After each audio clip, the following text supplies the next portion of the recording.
सीधे रिकॉर्ड दिल्ली।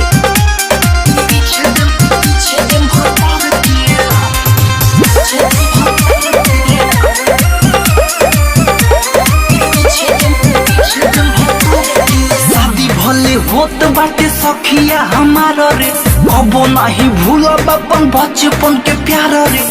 साँचे नु बतियाई बाटे हमारा रे, भले हमके हंसी पटी पटी दार रे। आगे दे यार के त पीछे दे भतार के, ऊपर वाला दोनों दे हम भैया के सार के।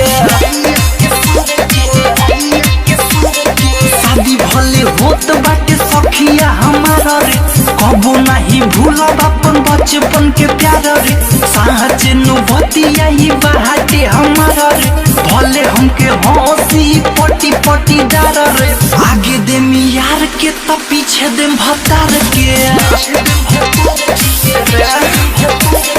ऊपर वाला दोनों दे हम भैया के सार के।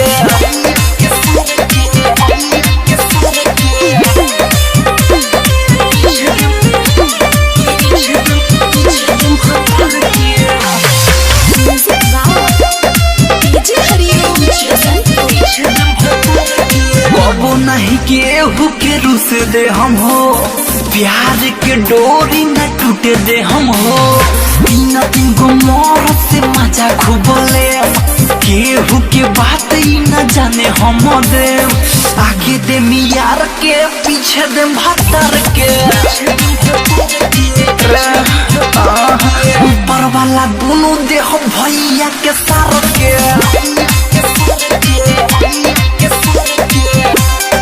सीधे रिकॉर्ड दिल्ली।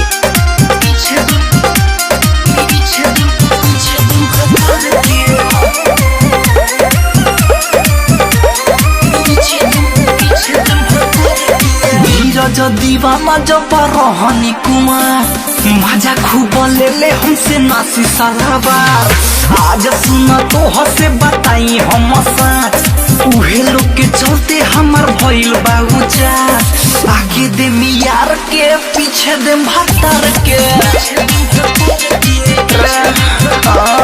ऊपर वाला दोनों दे हम भैया के सार के।